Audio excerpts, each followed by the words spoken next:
We're coming in hot with inspiring guests, witty banter, and colorful commentary for today's veterans and military community. This is the Tango Alpha Lima podcast. They call me crazy cause I'm facing all my giants. They try to scare me into thinking I can fight it. They tell me I should never even think of trying.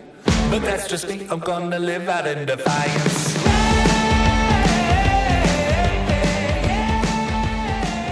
Oh boy, welcome to the Tango Alpha Lima experience, and quite an experience it is today. We are here at convention in the beautiful city of, where are we, Ashley? We are in Milwaukee, Wisconsin. Home of cheese, beer, brats, and today it's not just us two. We have our, we'll call him an honorary guest host. It's Lawrence, keep it at Montreuil, here to talk about some legislative things today, like he always does. One day we'll get you here to talk about sports. How are you today, though? Very good. Excited to be here with you all and at convention in Milwaukee. All right, he said he's very excited, so we know he's a true lobbyist and doesn't tell the truth. So today, we're going to kick it over to Ashley. She always asks the tough 60 minutes questions, and then I'll give you the softballs later, and you can buy me a drink. I have so many jokes in mind. You're just next level today. So first question, I want to dive a little bit more into things that have transpired since January. We've had some wins, and I want you to tell us about some of those wins on the Hill. Yeah, so I think one of the things that we spoke about back in January, which is one of our top legislative priorities, was toxic exposure reform, really addressing a lot of the issues surrounding veterans who've been exposed to burn pits, but not only burn pits. You know, there's generations of toxic exposures, still dealing with issues with Agent Orange, atomic radiation, and a multitude of other things. So really, since January, we've been hyper-focused on that issue, and just last month, on August 10th, the President signed the Honoring Our PACT Act into law, which is the most expansive benefits package that has ever been passed through Congress for veterans. It's going to make over 3.5 million veterans eligible for benefits and health care from VA as a result of their exposures, and it's going to help veterans from Vietnam, those exposed to atomic radiation, Gulf War, all the way through to burn pits, as well as some domestic toxic exposures like Camp Lejeune toxic water and other things. So that's been our hyper-focused campaign since January, and it's really soaked up most of our time. I'm all about the W's, so I'm all about the wins. How about the wins? this works for me. Scoreboard! So when you said the number of people that it's bringing in, are you talking about that they're going to add to their eligibility already, or is this going to be their entree into VA health? So the 3.5 million number comes from those who were exposed during the global war on terrorism to burn pits. So those who will be potentially eligible if they manifest any of the conditions or illnesses that were listed in the bill. And there's 23 conditions and illnesses in addition to the 9 that VA has already declared that would make a veteran almost instantaneously eligible for VA care because it's assumed that that condition or illness is associated with their service and their exposure to burn pits.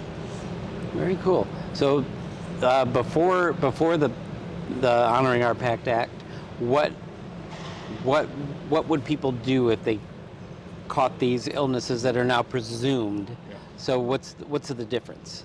So this really streamlines the process for the veteran. Formerly, veterans who had conditions that they thought were associated with exposure to burn pits and other airborne toxic hazards were denied at a 70% rate from VA. So very few of those veterans were able to have the level of evidentiary requirements in order to get care. So veterans would firstly have to prove that they were not only in Iraq, Afghanistan, or another place that had burn pits, but they would have to prove that they were at a specific location, the specific FOB or COP that had burn pits there.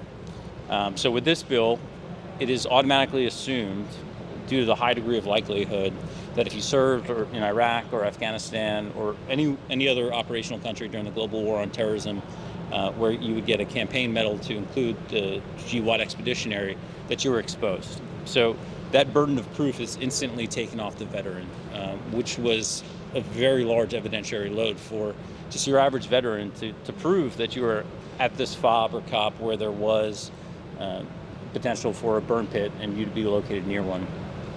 And then another level of evidentiary requirements was proving that your condition that you've developed was connected to your exposure to burn pits.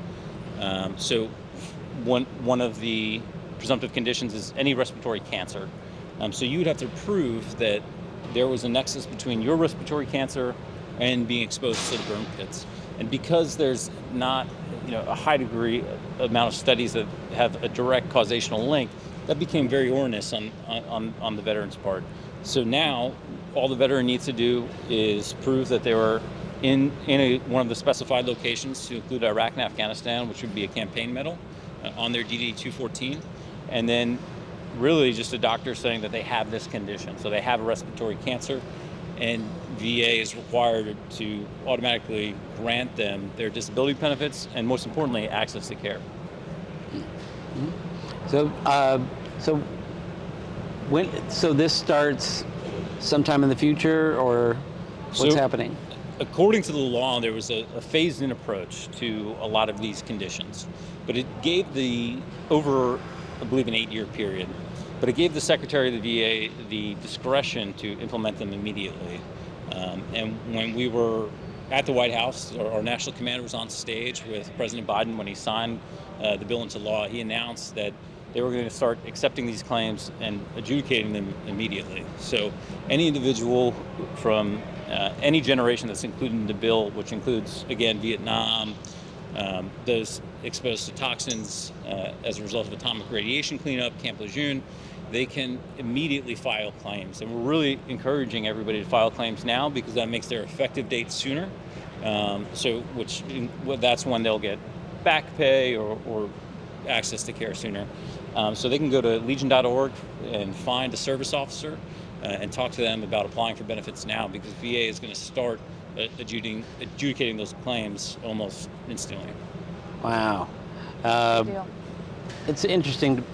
Something that I hadn't thought about till you said calling to get a service officer. I get emails about lawyers wanting to represent people. What's the best way for a veteran to try to go in here and fight for their benefits?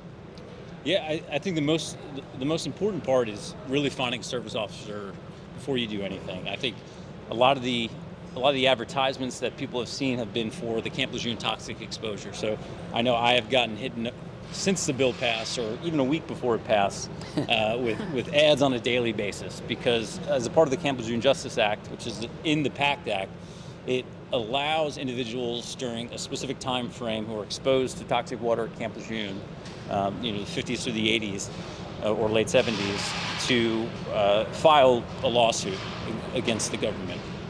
But that comes with certain restrictions on future benefits or benefits already paid. So veterans who are deciding to take that course of action really need to weigh the pros and cons. And a service officer is somebody who's going to be able to tell them, without any vested interest in acquiring them as a future client, on what the best path forward may be for them. I think you'll find a lot of spouses and dependents who are exposed to toxins at Camp Lejeune would be more likely to be beneficial going the lawsuit route. Mm-hmm. A lot of veterans put at risk some benefits that they are already eligible for. So it's best to find the service officer, speak to them about what the potential path forward may be, and then go from there. All right. Do you have any more in this area that you want to... Any more onions you want to peel? So many onions. If I could add one thing to our onion here. Yeah. I will say that this has been, Legionnaires made a huge impact on getting this piece of legislation Well, that's passed. where I was going. Well, I'm That's glad I where can I get was us there. going. I was about to ask about digital, but wait, let's do it. What's happening? We're getting the mime from Super Producer Ali, and the cool thing is the mime's live, so she's Live right mimes. there. Oh, because we're union now. No, we're not. But she wants us to take a commercial break because apparently we're tired. looking. So we're going to be back with Lawrence Mont keeping it real after this break. If you were stationed at Camp Lejeune between 1953 and 1987, you and your family may be victims of toxic water poisoning. Cancers, birth defects, deadly illnesses have all been linked to the contaminated water. With passage of the PACT Act, the government is ready to be held accountable.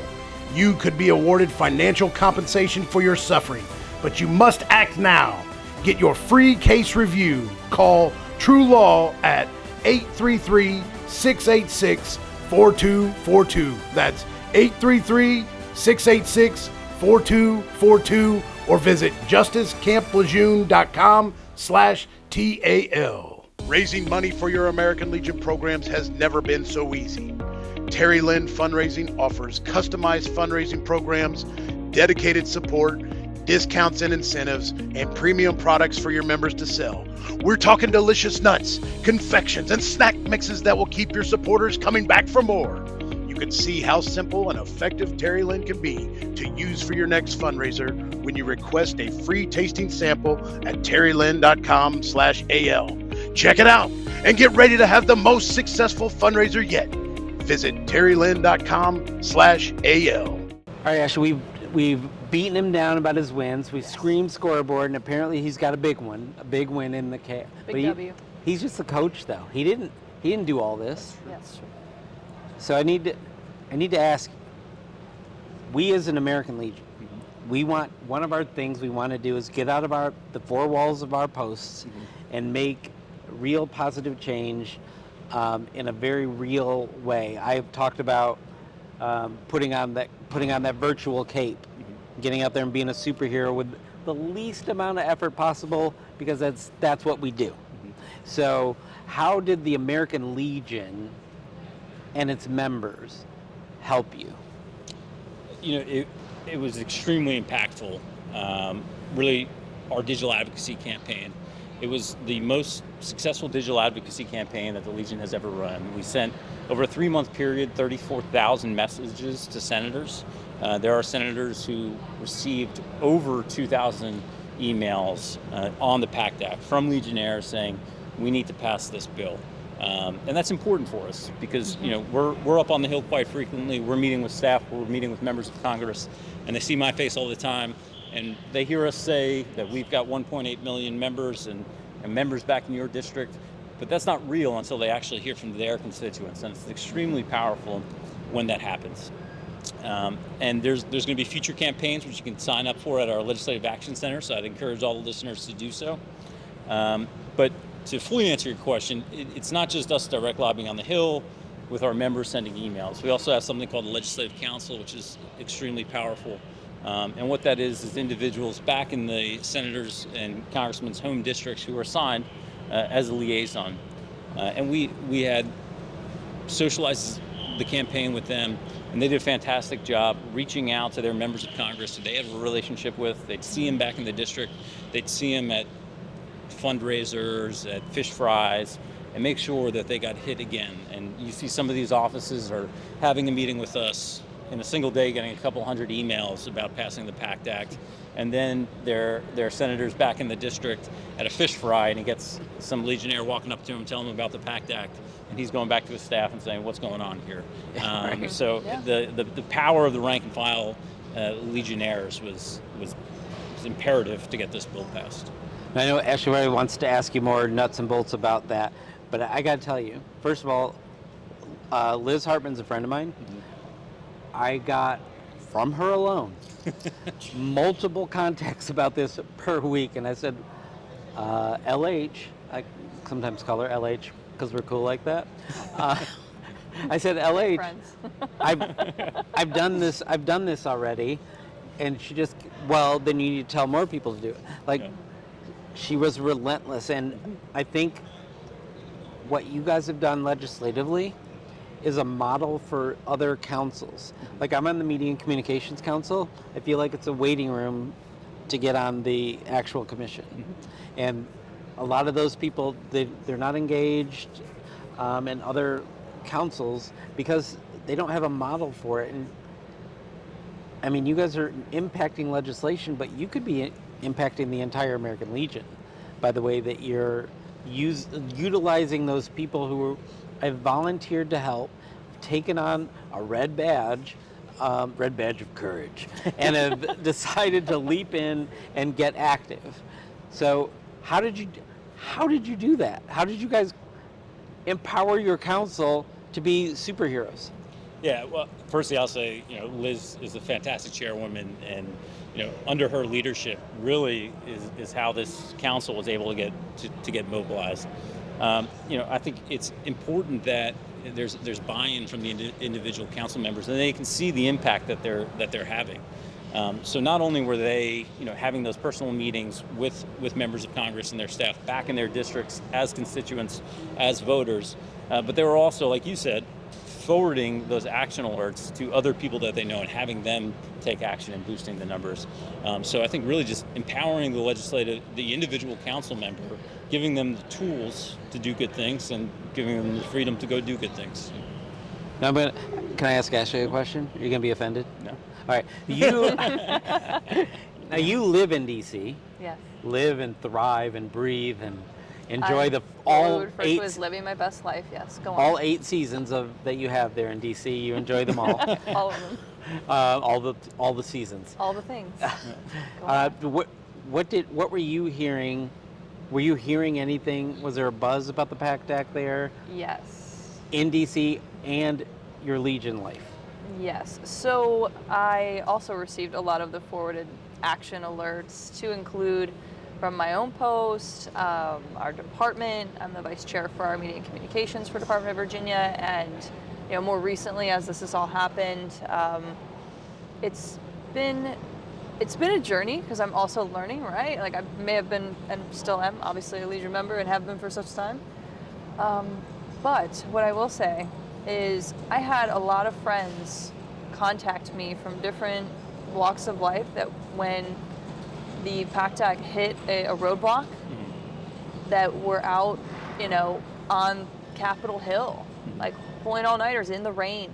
Like, that's how extreme and just passionate all of these individuals were. So I definitely received a lot of rally cries. Hey, kind of just hanging out at the Capitol, want to come? And from seeing that from both Legionnaires and then friends who are also additionally just in the veteran service organization space was very impactful, very meaningful, right?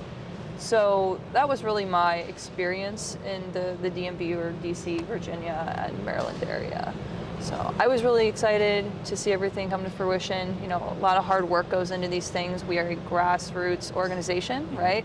And at the macro level, everyone's looking at us as the example as the largest veteran service organization. So, continuing to strive for these wins, right, the W's, means that we impact not just ourselves in the immediate, but future service members, veterans, and their families. So it's incredibly important, the work that we do, and it's nice to always be in the hub of it all.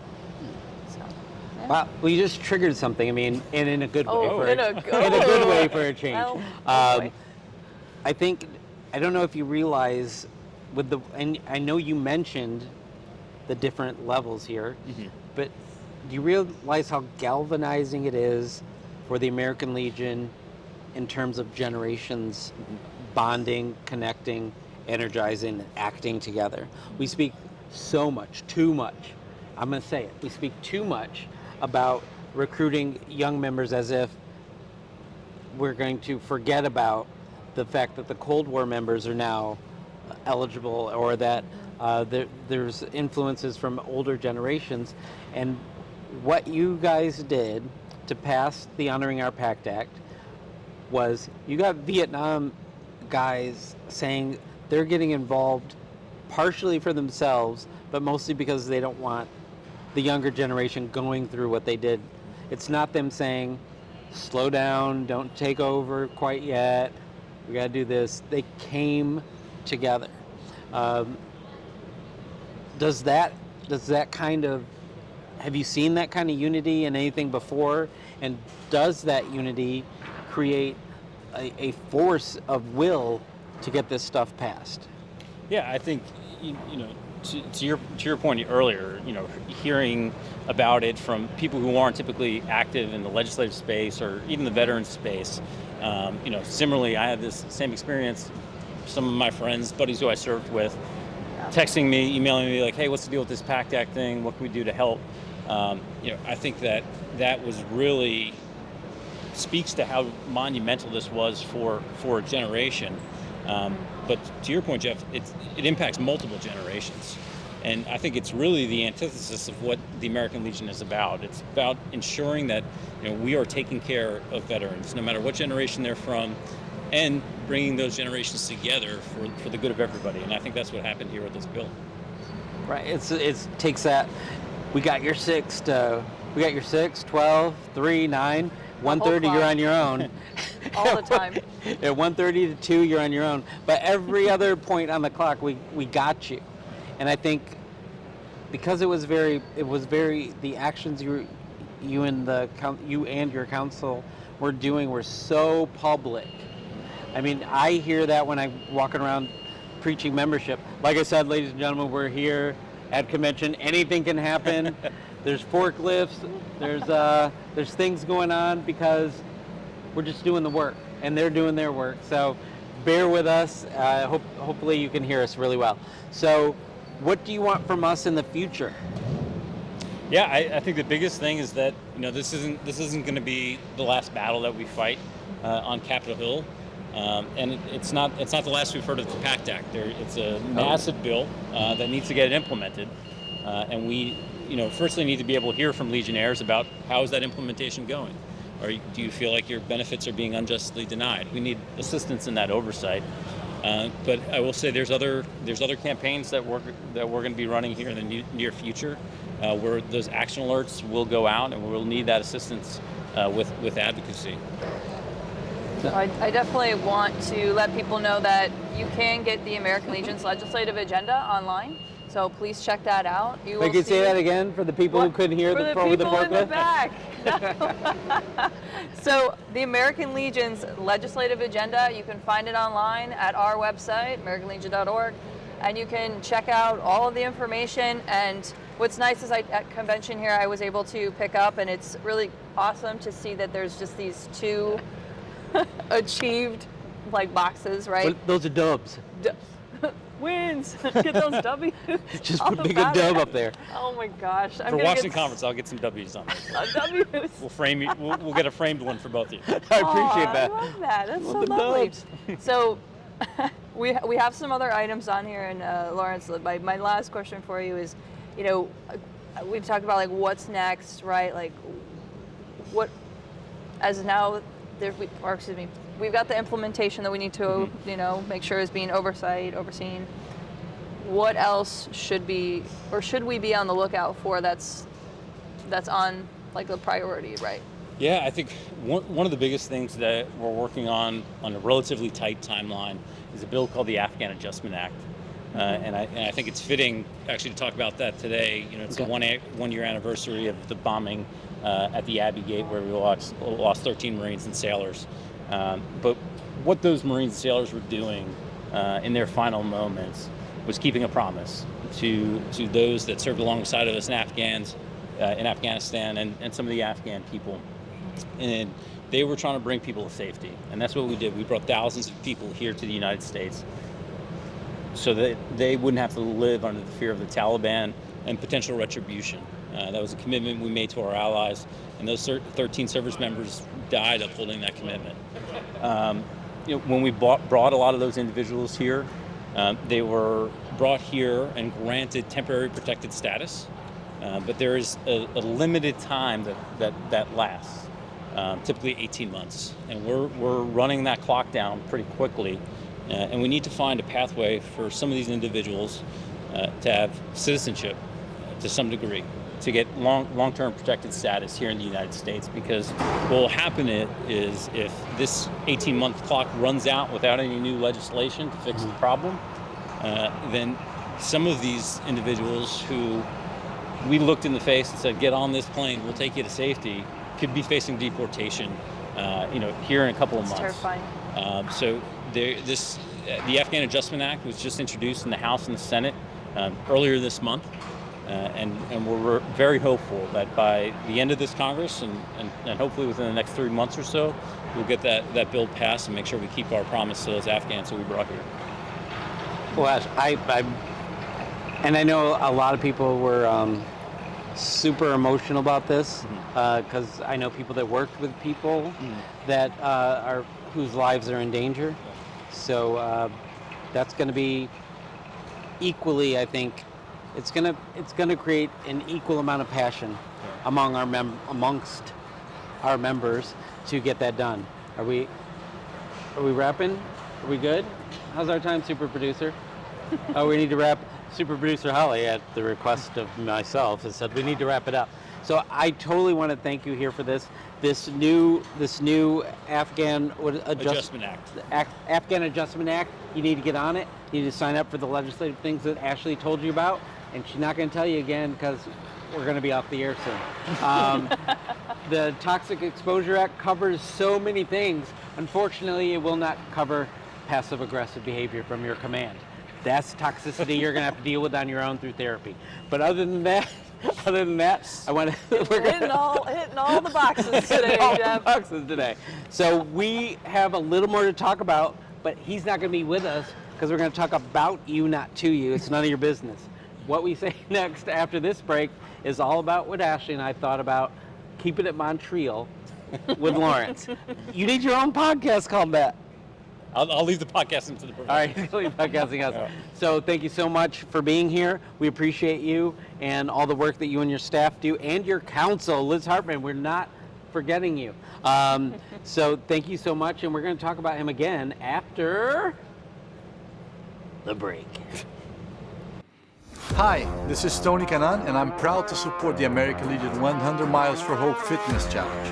When you join 100 Miles for Hope, you'll be joining American Legion family members around the world and getting in shape supporting our nation's disabled veterans and military families. You don't have to be a race car driver or a triathlete like me to participate. You can run, walk, bike, and even swim. Just keep moving. The best part is that every dollar we raise will provide important funds to help disabled veterans and military families in times of need. To learn more, sign up and visit legion.org/100 miles. Hey, girl.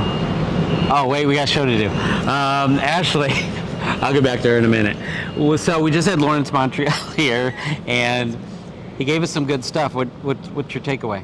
So I'm very action-oriented. I strongly encourage everyone to make sure that they're on the Action Center. The Legislative Action Center. Additionally, checking out the American Legion's legislative agenda on our website, getting involved, staying up to date on everything that's going on. So as we spoke about the most recent legislation with the Afghan Readjustment Act, right?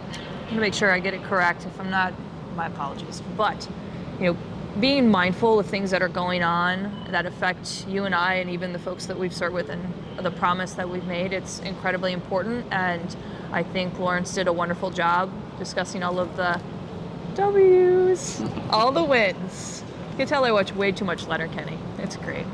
Little things. Don't judge her. But I want to thank Lawrence for coming out here and letting us know about all the dubs, and also for all of the work that they do. They are transforming some of the mechanisms that the American Legion uses to get things done, because they use their council, and without that council, I don't know if they would have as many W's, and they wouldn't have gotten as many things done. So look in the show notes, sign up for that, get the action alerts. It takes you a minute or two to put on that virtual cape that we talked about and become the heroes we all know that you are. And Lawrence, he's here a lot because, why? He's got a lot of stuff to do. Yep, he's got a lot of things to say, and there's a lot of call to actions to be had. So if I could say one thing to all, right? If you're really passionate about policy or, things that are happening that affect you and I at a local, at a state, and a national level, there are ways to get involved, and I highly encourage you to do so. And with that, I think we've said all that we need to say. The next bit of activity right now is action from you. If you are an actual alpha, if you actually care about this organization, if you actually care about veterans and moving things forward in a way that is beneficial to the entire community, get to those places at legion.org in the show notes and make some action happen. And with that, I'm going to go ahead and call this special episode from the National Convention of the American Legion here in Milwaukee, mission complete.